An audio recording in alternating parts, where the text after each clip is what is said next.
Hello, Internet friends. I'm Ryan, and this is Demos in the Dark. We're going to talk tonight about a pedal that I feel is kind of a misinterpreted classic. A pedal that my friend Steven once referred to as the Nickelback of effects pedals. Widely panned by critics and the general population, yet continues to sell. We are talking about the Boss DS-1.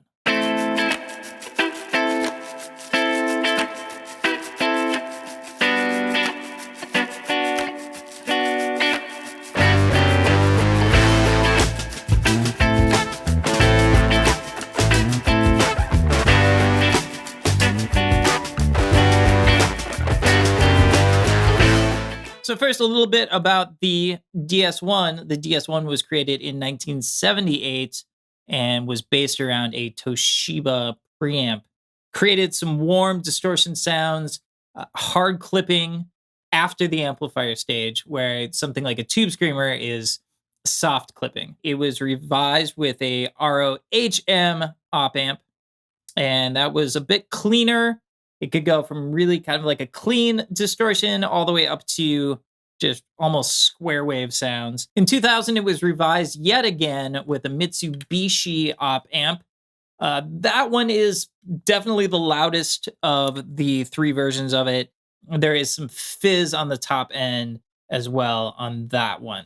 The tone stack on the DS-1 is oddly, it's similar to that of a Big Muff.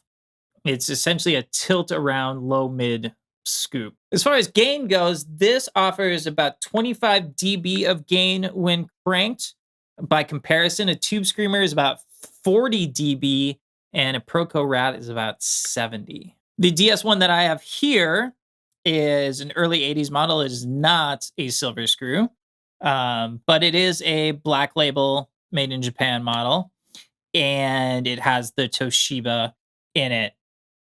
This is a pedal that I've used for a long time and have had for a long time, and I feel like there are some tricks that I apply to it, though, to make it work in a way that I want it to work. And so I thought it would be cool to show a video here where I show you what some of those tricks are and show you really how awesome of a pedal this is. And at that point, if you got a spare 30 bucks in your pocket, you can go pick one up on Reverb or eBay, because that's all people are shelving them for these days.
got the DS-1 all plugged in. I am running a Bunting Guitars Alice and I'm running into a Benson Amps Monarch reverb. So here's your first rule with the DS-1. Remember, I talked about the tone stack being similar to that of a Big Muff.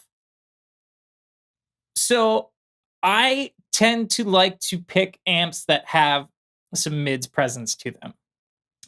If you're running a scooped pedal into a scooped amp, the result is going to be a very scooped sound. And unless you're into that scoop sound, which is fine, if you're not into that sound, then this is going to be a disappointment. So consider your amp. Consider the pickups on your guitar, how those are voiced as well. You really want something that has some natural mids to them. The other thing is I do like to have the amp at least humming, not full distortion, but just, a little taste of something. So the unaffected sound is going to sound like this.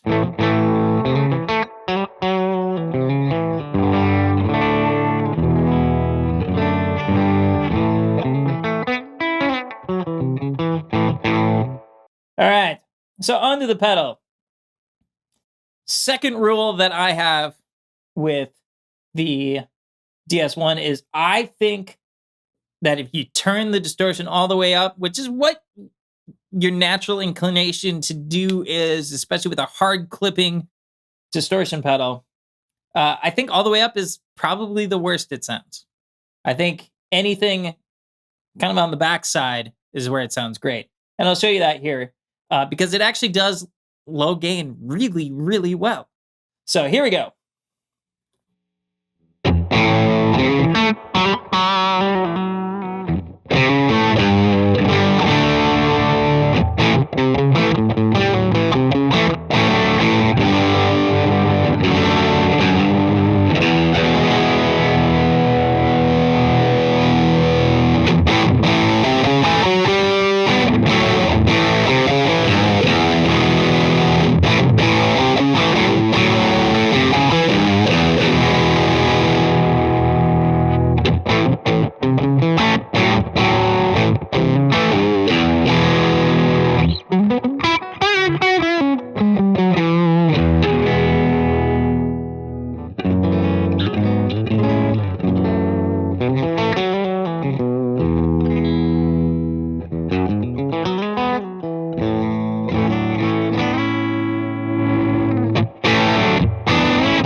So did you hear how all of like the lower gain stuff sounded incredible? And then when I kicked it all the way up to full, it was kind of like, that sounds like a distortion pedal.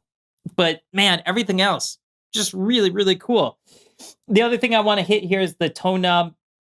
I, for the most part, stay just on either side of noon on it, depending on the guitar and depending on the amp, because it can go from super muddy to super shrill. Show you here.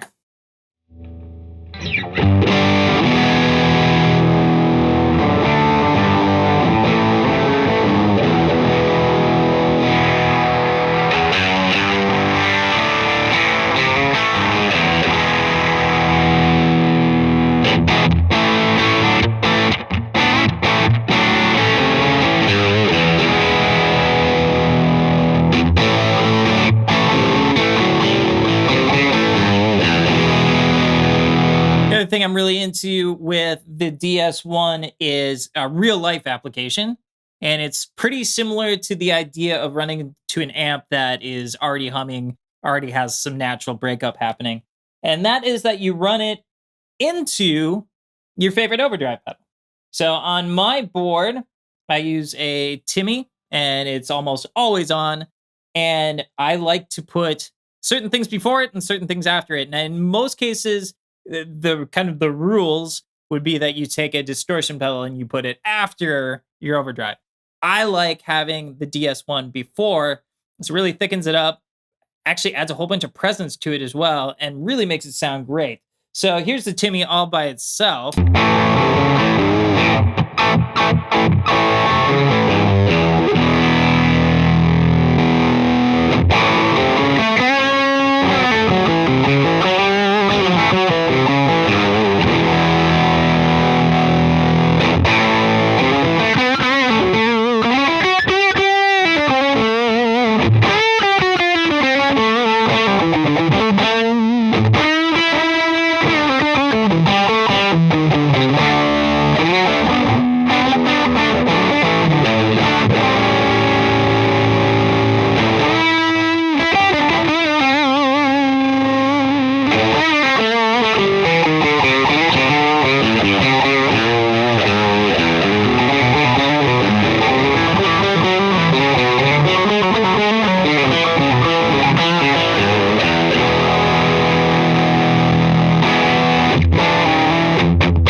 So you have it. I just wanted to show you the DS1. And it's a great pedal. And you can pick one up for like 30 bucks used. So go do that. And thanks for your time.